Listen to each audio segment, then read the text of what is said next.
¿Cuál es tu historia sobre tener un mal presentimiento que resultó ser cierta? La familia de mi mejor amiga estaba de visita. Ella y su papá habían solicitado ver los nuevos fósiles que había agregado a mi colección, así que subí a mi habitación para mostrárselos. Su papá es alérgico a mi cobayo que vive en mi cuarto. Al dar la vuelta, noté que mi hermano menor, a quien llamo Sean online, estaba vestido con su pijama. Eran apenas las 9 de la noche. Sean nunca se acostaba tan temprano. Le pregunté por qué había cambiado de ropa.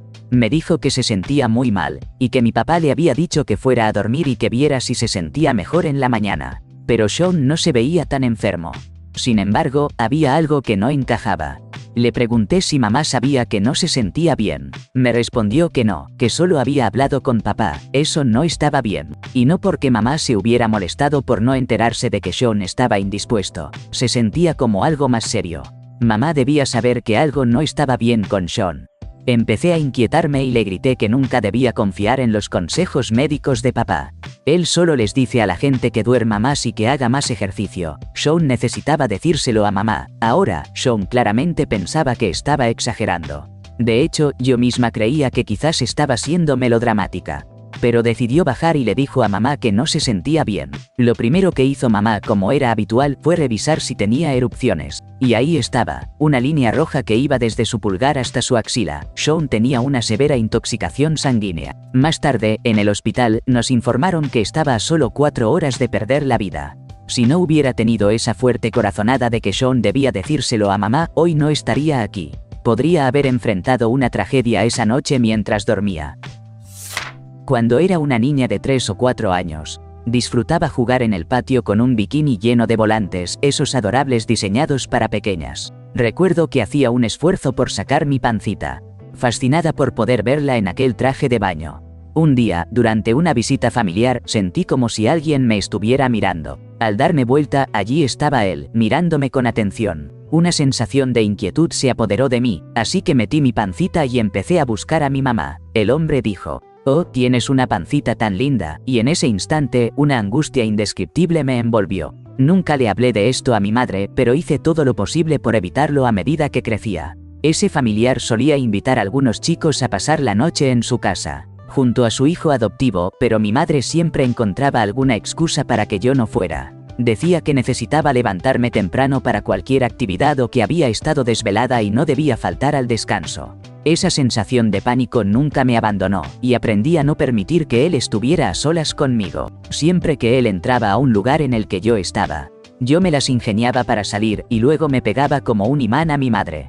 Como puedes imaginar, este hombre fue finalmente acusado de cargos graves relacionados con la posesión y distribución de material inapropiado, abuso y violación, y otras atrocidades. Hablé de esto con mi mamá más tarde, y me confesó que aunque no tenía razones concretas para desconfiar de él, era como si su intuición le susurrara que debía protegerme. Esa lección fue una de las más importantes que me enseñó. A veces tu instinto percibe cosas que tu mente consciente no puede captar, pero esas corazonadas están ahí por una razón. Y hablando de instintos, una vez me llamó a mi celular solo segundos después de que tuve un accidente automovilístico, a kilómetros de distancia, porque había tenido una intensa alucinación auditiva escuchándome gritar: «Mamá». Definitivamente, mi mamá posee un don.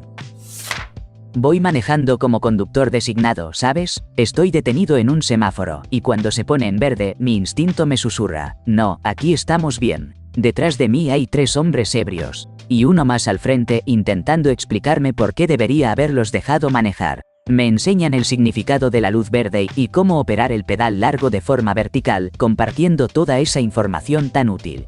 Mientras los escucho, solo me encojo de hombros y trato de ignorarlos. Justo en ese momento, un Camaro negro, navegando en la oscuridad sin luces, pasa a toda velocidad por el semáforo en rojo. Pierde el control y choca contra un poste de teléfono.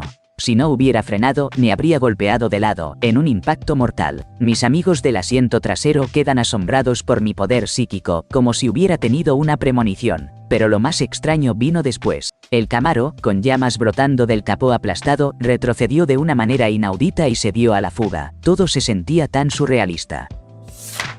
Un día, escuché un golpe en la puerta de entrada del edificio donde vivo, que está dividido en 3 departamentos. Yo estoy en el de la planta baja. Al abrir, reconocí al chico que estaba al otro lado. Era el novio de una chica asiática muy bonita que vivía un par de pisos encima.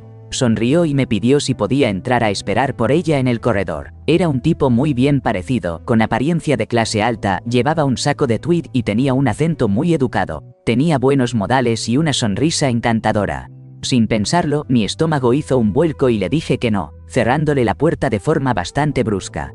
No sabía por qué había reaccionado así, si al fin y al cabo lo conocía de saludarlo de vez en cuando. Además, sabía que pasaba muchas noches en el edificio. Un par de días después, la vi a ella. Su rostro estaba notablemente hinchado y morado. Marcas evidentes de que había sufrido un daño profundo. Al parecer, había estado hospitalizada unos días. Me detuvo en el pasillo y me dijo que si alguna vez veía a su novio nuevamente, debía llamar a la policía. Supongo que, de alguna manera, había percibido alguna señal no verbal cuando los vi juntos. Tenía poco más de 20 años cuando mi compañera de cuarto trajo a un nuevo chico que estaba conociendo. Tenía una mirada peculiar, esos ojos inquietantes que lograban crear una sensación de desasosiego. El joven se sirvió una buena bebida y terminó consumiendo una botella de Jägermeister, para luego caer desvanecido en el sofá. Aunque todo eso me causó preocupación, ella continuó viéndolo durante alrededor de 6 meses. Poco después, decidí mudarme, justo después de que ella rompió con él. Pasaron los años y, para mi sorpresa, volví a oír sobre él. Un día vi su nombre en las noticias, Larry Bright. Resulta que era una persona implicada en actos atroces en Illinois. Eso deja a uno reflexionando, ¿verdad? Nunca imaginé que aquel chico extraño acabaría en los titulares por algo tan sombrío. La vida tiene maneras curiosas de sorprenderte. Nací en noviembre y tuve una bebé que, para mi sorpresa, sufría de un raro trastorno neurológico. Durante el embarazo casi no se movía en mi pancita, pero cuando comenté mis preocupaciones con los médicos, todos me decían que cada embarazo y cada bebé son distintos. Ya tenía un hijo sano, así que decidí tratar de calmar mis inquietudes. La verdad es que tuvimos un embarazo completamente normal, con pruebas rutinarias que no indicaban ningún problema, pero luego, ella nació. En el momento en que abrió los ojos por primera vez, sentí un pavor que me llenó el estómago. No había nada detrás de sus ojos. Estábamos aún en el quirófano, tomaron fotos y en cada una de ellas yo me veía, cautelosa, asustada. Los problemas comenzaron de inmediato. No podía amamantarse, no mostraba reflejos, y así un largo etcétera. Decidí ignorar mis preocupaciones. Nació un poco prematura y todos me decían: dale biberón y se animará cuando esté más cerca de la fecha estimada. Cada enfermera, cada médico, cada consultor de lactancia nos dieron de alta del hospital con la etiqueta de bebé sano. Pero después de una semana, volvimos a la unidad de cuidados intensivos neonatales porque seguía letárgica, no estaba comiendo. Al final, descubrimos que, en realidad, estaba prácticamente sin actividad cerebral todo ese tiempo. No quería saberlo, pero lo supe. Supe en el instante en que miré sus ojos. Para agregar un poco, el diagnóstico fue el síndrome de Ohtahara, un trastorno epiléptico catastrófico y fatal en la infancia. No había antecedentes familiares de convulsiones. Un verdadero giro inesperado desde el punto de vista médico. La llevamos a casa desde la unidad de cuidados intensivos y falleció en nuestros brazos, a los 16 días de nacida. Tendría unos 9 años cuando volvíamos a casa de la piscina local y de repente, una tormenta de verano se desató de la nada. Estoy hablando de cajas de basura volando por los aires y sintiendo cómo el viento movía nuestro auto hacia la izquierda. Entramos en un túnel y, de repente, grité: «¡Frena!», a todo pulmón. Mi mamá, confundida, disminuyó la velocidad y me preguntó qué estaba pasando. Yo, ya llorando, le supliqué que parara el auto y esperara a que pasara la tormenta. Ella me explicó que no podía simplemente detenerse en medio de la calle dentro del túnel, pero me prometió que manejaría despacio y con cuidado. Justo cuando alcanzamos a ver la salida del túnel, un pequeño árbol cayó en la carretera, seguido de una gigantesca roca de 300 kilos. Esa roca podría habernos aplastado. De hecho, dejó un bache en el camino. No tengo idea de qué me hizo sentir lo que sentí en ese momento, pero estoy muy agradecido de que no continuamos. Una vez fui a una fiesta en un complejo de apartamentos conocido por la peculiaridad de sus inquilinos. Solo conocía a un par de personas, así que decidí quedarme al lado de un amigo. A mitad de la fiesta, apareció una chica, la llamaré Sally, que conocí unos meses atrás en un trabajo, acompañada de 2 tipos que eran visiblemente inquietantes. Se notaba que tenían asuntos oscuros, estaban ofreciendo sustancias y, para colmo, le estaban dando una gran cantidad de whisky, a pesar de que ella era menor de edad. Nadie sabía quién los había invitado. Para las 11 de la noche, Sally ya estaba completamente descontrolada.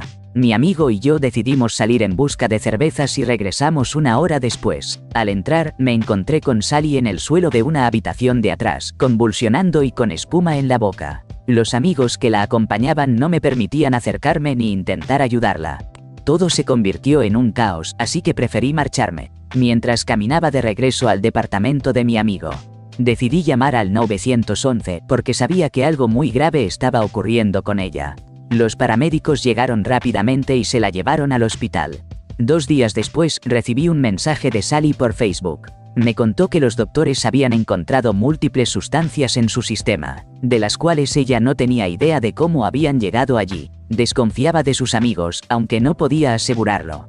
Yo, en cambio, tenía claro que ellos eran los culpables. 6 meses después, salió un artículo en las noticias. Uno de esos tipos inquietantes había sido arrestado por estar involucrado en un oscuro negocio de trata de personas desde un hotel cercano. Desde el momento en que vi a esos individuos llegar con Sally, supe que algo no estaba bien, y resultó que tenía razón. Esos hombres eran personas terribles.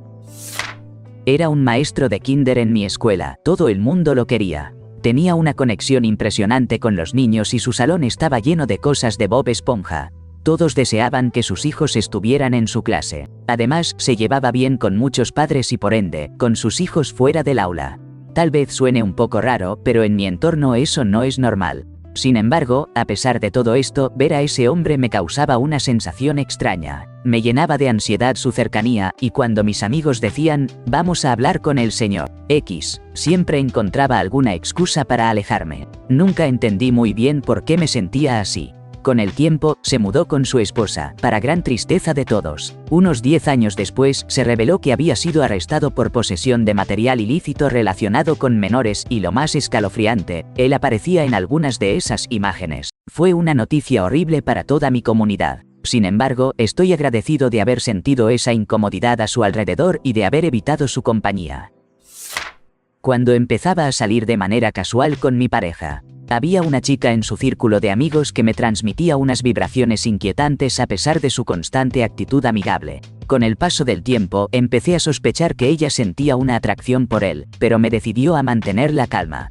Al fin y al cabo, él es un chico carismático y esas cosas suelen suceder. Sin embargo, la situación cambió drásticamente cuando ella logró mudarse a la habitación vacía de su casa, luego de que alguien se trasladara. Durante 1 año y medio, comenzó a hacer pequeñas cosas pasivo-agresivas, como hacer comentarios despectivos sobre mí. Llegó a decir que admiraba lo poco que me esforzaba por lucir bien, o invitándome a disfrutar de smoothies, solo para luego decir, oh, lo siento, olvidé que eres alérgica a la piña y le puse piña. Manipulaba al grupo para que hicieran actividades que yo había estado sugiriendo durante toda la semana, mientras yo estaba trabajando. Recuerdo que mencioné a todos mi deseo de ir al carnaval, y ella siempre expresaba su desacuerdo. Pero un día, mientras estaba trabajando, vi una foto de ella con mi pareja y otros amigos en el maldito carnaval. Eso ya era suficientemente irritante, pero lo que realmente me dejó helada fue lo que mi pareja compartió sobre un episodio que ocurrió mientras solo salíamos casualmente. Una noche, ella llegó a su casa después de haber estado bebiendo y le contó que la habían dejado afuera. En resumen, le pidió que durmiera en su cama y casi de inmediato comenzó a besarlo. Jugaron un poco, pero él le dijo que no tenía protección, lo que le permitió salir del momento. No obstante, ella insistió en que tuvieran relaciones sin protección de todos modos. En otra ocasión, mientras aún éramos solo amigos con beneficios, él cometió el error de confesarle que sentía que nuestra relación avanzaba demasiado rápido. Ella se dedicó a persuadirlo para que terminara conmigo. Cabe mencionar que yo estaba recuperándome de un asalto sexual y bajo tratamiento de quimioterapia por cáncer de ovario. 2 razones muy significativas por las cuales no estaba lista para una relación seria.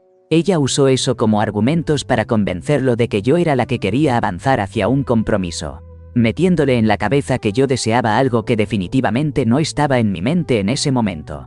Afortunadamente, él desoyó sus consejos y vino a hablar conmigo, donde pude explicarle claramente que no estaba en un estado mental propicio para una relación seria en aquel momento. Solo para aclarar, en ese entonces no estábamos en una relación exclusiva. Amigos con beneficios implica que tenemos encuentros entre nosotros, pero también está permitido involucrarse con otras personas. Era una noche como cualquier otra. Estaba paseando a mi perro por la misma ruta que tomamos todas las noches. Vivía en una zona tranquila de la ciudad, llena de residencias con calles estrechas y un límite de velocidad de 40 km por hora. Era el anochecer y, de manera extraña, había mucha niebla, lo que atenuaba el ruido habitual de la ciudad y hacía que todo se sintiera un poco inquietante. Llegamos a una intersección que era un alto de 4 vías. Miré a ambos lados y no venía ningún vehículo. Así que decidí avanzar hacia el paso peatonal. Pero, de repente, sentí un escalofrío que me recorrió la espalda y decidí tirar de mi perro para que retrocediera hacia la acera conmigo. Miré de nuevo y, en las pocas calles que podía ver a través de la niebla, seguía sin haber nada visible y no se escuchaba ruido de tráfico. Tuve una última duda, sintiéndome un poco tonto y paranoico, cuando de repente un auto salió disparado de la niebla. Iba increíblemente rápido, sin luces y se pasó de largo el alto sin detenerse. En un abrir y cerrar de ojos, desapareció nuevamente en la bruma, pero unos segundos después escuché un fuerte estruendo. El auto había chocado de lado contra un SUV a 3 calles de distancia, después de haberse pasado otro alto. El auto quedó completamente destrozado. Llamé al 911 y en minutos la policía y las ambulancias llegaron al lugar. Por fortuna, el SUV era enorme, así que las personas dentro estaban relativamente bien. El conductor del auto indiscutiblemente iba en una ambulancia. Más tarde escuché que había sobrevivido, pero que estaba ebrio y se estimaba que iba a más de 100 km por hora en una zona de 40. Si me hubiera atrevido a cruzar, que seguramente lo habría hecho, tanto mi perro como yo probablemente estaríamos muertos. Desde entonces presto mucha más atención a mis instintos o, como yo lo llamo, a mi cerebro reptiliano. Un compañero de trabajo siempre me ofrecía darme clases de manejo en el campo. Teníamos una buena relación en la oficina y él pensaba que era extraño que, siendo adulto, no supiera conducir. Yo tenía 18 años, así que no era tan raro, pero para el medio oeste de Estados Unidos sí lo era. Yo tenía un presentimiento extraño. Siempre he tenido esos instintos y nunca me han fallado.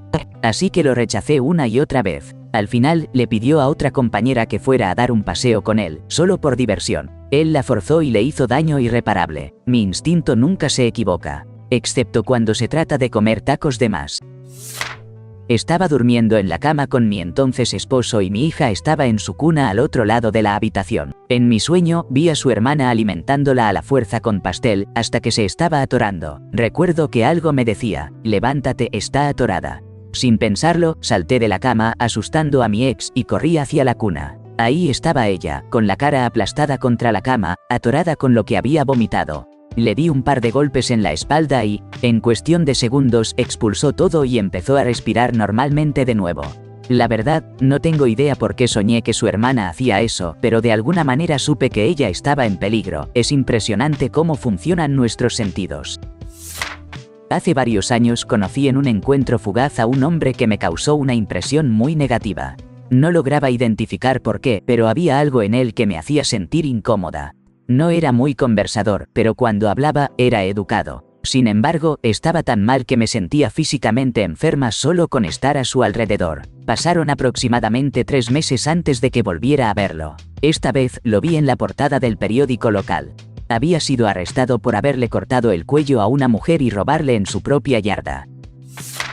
Mi mamá, que tenía alrededor de 9 o 10 años en ese entonces, estaba cenando con su familia cuando alguien llamó a la puerta. Su papá, mi abuelo, se levantó para ver quién era y se encontró con un vendedor. Mi abuelo, siempre cortés, rechazó amablemente lo que el hombre estaba ofreciendo, explicándole que se encontraban en plena cena familiar. Pero el vendedor no se dio por vencido. Seguía insistiendo de manera agresiva y hasta trató de invitarse a entrar a la casa. En ese momento, mi abuelo, que normalmente era muy calmado, sintió que la situación estaba cruzando una línea y le dijo con firmeza: «Tienes que irte ahora». Finalmente, el vendedor desistió y se marchó a la siguiente casa, aunque no sin antes que mi abuelo llamara a los vecinos para avisarles. La vecina, una joven que respondía al teléfono, le confirmó que estaba sola en casa, así que mi abuelo le aconsejó que no abriera la puerta bajo ningún concepto. Unas semanas más tarde, se descubrió que ese vendedor era en realidad un depredador que apuntaba a mujeres jóvenes que se encontraban solas en casa y se hacía pasar por vendedor. Para resumir, mi abuelo pudo haber salvado la vida de su vecina. Siempre me recuerda que hay que confiar en el instinto cuando uno siente que algo no está bien. No es la típica historia de, y luego resultaron ser unos raros. Mi perro había estado enfermo durante varios meses y parecía estar más o menos bien. Pero yo planeaba irme de la ciudad por unas semanas. Y cuando lo dejé con un familiar, supe que era la última vez que lo veía. Había algo en la forma en que me miraba que se sentía tan definitivo. Aprovechamos el día al máximo. Hicimos un largo viaje en auto y hasta nos dimos el gusto con unos hot dogs. Pero a los pocos días de mi partida, él falleció. Y sinceramente, a pesar de que fue el perro más travieso que he conocido, siento que esa fue una de las mejores decisiones que pudo tomar. Creo que sabía que me desmoronaría aún más si hubiera tenido que verlo morir. Así que se esperó hasta que me fui. La semana pasada me pasó algo increíble. Cuando tenía 16 años, estaba saliendo con un chico y manteníamos una relación cercana con su hermano y su novia. El hermano vivía con su mamá y su padrastro, mientras que nosotros teníamos nuestro propio espacio. Un día, noté que él estaba extremadamente delgado y le hice una broma, sugiriendo que debería comer más. Se rió y nadie le dio mayor importancia. Poco tiempo después, mi novio recibió una llamada de su mamá, anunciándole que había reservado unas vacaciones sorpresa por una semana, a realizarse en un par de semanas. Cuando me lo contó, de repente grité: "No pueden dejar solo a nombre del hermano, porque podría hacerse daño". No sé por qué lo dije, simplemente tuve un presentimiento inquietante en el estómago y sentí que debía expresarlo. Mi novio se rió, comentando que estaba exagerando, pero mi instinto me instaba a ayudarlo. Después de varios días de insistirle a mi novio sobre mi preocupación, decidió preguntarle a su hermano si estaba bien, y él respondió que sí. Empecé a pensar que quizás estaba exagerando.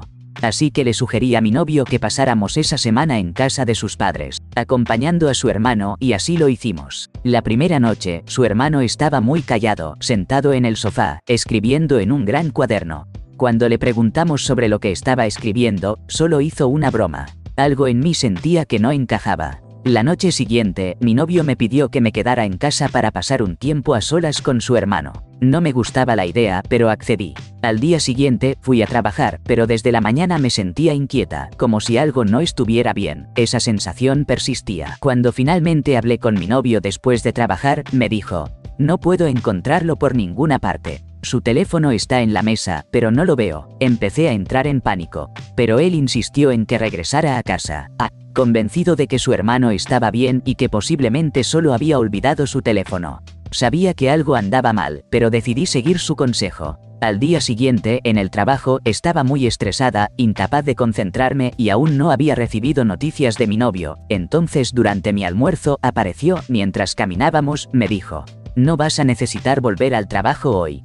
Mi padrastro ya habló con tu jefe". Yo pensaba: ¿qué está diciendo? Nos dirigimos a la casa de sus padres, que quedaba a solo 5 minutos de donde trabajaba. Me pareció extraño ver el auto de sus papás allí. Nos sentamos afuera y él me dijo que necesitaba contarme algo. Supe al instante que iba a ser algo difícil de escuchar.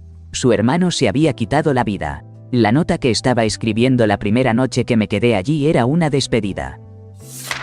Cuando era niño en la escuela católica, tal vez tenía 6 o 7 años, había un sacerdote que siempre salía al patio durante el recreo a jugar con mis compañeros. Los levantaba, los lanzaba al aire, los hacía cosquillas, ya saben. Creo que adivinan hacia dónde va esto. A todos en mi clase les encantaba que él viniera. Supongo que pensaban que era genial que un adulto se acercara para darnos atención y jugar con nosotros. Pero, por alguna razón, yo nunca le agarré confianza y no entendía por qué. Resulta que fue arrestado por abusar de varios niños. Los noticieros llegaron a nuestra escuela y todo eso. Al final, solo lo mandaron a otro distrito, lo cual es horrible y decepcionante, pero desafortunadamente no es tan raro. De una forma extraña y un poco macabra. Me dio cierta tranquilidad saber que, aunque no lo comprendía tan joven, mi intuición siempre ha sido fuerte. Tenía 15 años cuando mi mamá comenzó a salir con un hombre que me transmitía una sensación desconcertante. Al principio, sus actitudes eran sutiles. A menudo, él nos pasaba a recoger del colegio y, aunque él era el conductor, no podía evitar mirar hacia atrás, tratando de entablar conversación conmigo de maneras incómodas.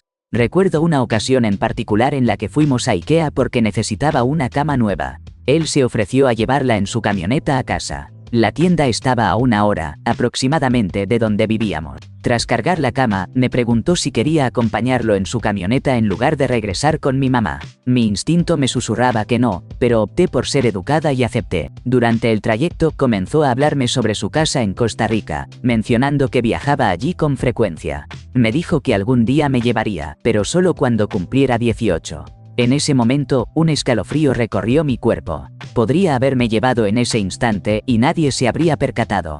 Después de esa experiencia, le conté a mi mamá sobre mis inquietudes y lo que había mencionado durante el viaje. Ella también lo consideró raro, así que decidió investigar y buscó su nombre en el registro de delincuentes sexuales de California. Ahí descubrió que tenía 2 cargos por conductas lascivas con menores de 14 años. Inmediatamente cortó toda relación con él y afortunadamente nunca volvió a molestarnos. Mi mamá sospecha que pudo haber herido a sus propios hijos, porque cada vez que ella le preguntaba sobre ellos cambiaba su actitud y se tornaba evasivo, mostrando signos de incomodidad con el tema. Cuando era más joven, alrededor de los 12 años, un amigo de la familia tenía un hijo que contaba con unos 16 años. Se veía como un chico normal y ya habíamos pasado tiempo juntos, pero un día mis padres decidieron ir al cine con sus padres, mientras que nosotros decidimos quedarnos en casa, disfrutando de un rato de televisión y juegos como cualquier niño. Al principio todo parecía ir bien. Hablamos un rato, pero de repente una sensación de incomodidad me invadió de tal forma que sentí la imperiosa necesidad de llamar a mi mamá, pidiéndole que viniera a recogerme. Simplemente no quería estar a solas con él. En ese momento, mi papá estaba manejando y pensó que solo estaba siendo un poco difícil, creyendo que realmente deseaba ir al cine. Decidió no regresar por mí. Así que, en un arranque de pánico, hice algo que nunca pensé que haría. Me encerré en el cuarto de mis padres y, además, busqué refugio en su closet. Ahí, en medio de la penumbra, encontré unas tijeras y me comuniqué con una amiga. Pasé las siguientes 2 horas y media esperando. Años después, me enteré de que ese chico había sido hospitalizado en una institución, debido a problemas relacionados con agresiones de carácter sexual. Todavía me da escalofríos recordar aquellas horas, porque no comprendo por qué mi cuerpo reaccionó de esa manera, alertándome de la necesidad de mantenerme alejada de él. Mi abuela trabajó en una joyería muy conocida hace muchos años. El guardia de seguridad que estaba allí a menudo le pedía que lo dejara acompañarla a su auto por la noche, después de que cerraban la tienda. Ella siempre se sentía incómoda cuando él hacía esa solicitud, pero no podía explicar por qué, ya que él parecía una persona agradable. Resulta que este individuo había sido responsable de la desaparición de un par de chicas en la universidad donde también prestaba sus servicios de seguridad. Además, había causado la pérdida de varias vidas antes de mudarse a nuestra ciudad. Así es, Kenneth Bianchi, uno de los estranguladores de Hillside. Menos mal que mi abuela escuchó su intuición. O como dirían los fanáticos del podcast My Favorite Murder, ella dijo, a la basura la cortesía y se mantuvo astuta y libre de peligro. Estaba en una canoa con mis padrinos un verano, tendría unos 9 o 10 años en ese entonces. De repente, miro hacia atrás, justo donde mi padrino estaba remando y veo algo flotando en el agua. En ese instante, siento que es algo importante y les digo que tenemos que volver a averiguar qué es. Mis padrinos, que estaban en cada extremo de la canoa, miran hacia atrás, no ven nada y me dicen que lo olvide, que solo es un tronco flotante y que no vale la pena. Después de un par de minutos de insistir y de sentirme un poco en pánico, finalmente cedieron y giraron la canoa. A medida que nos acercamos al objeto flotante, mi madrina dice: «Nombre del padrino, no vas a creer esto», y saca la billetera de mi padrino. Resulta que se le había caído del bolsillo y en el agua estaba. Encontramos su identificación y algo de dinero flotando junto a la billetera. Él ni siquiera recordaba haberla traído y aún hoy me sigue agradeciendo por eso.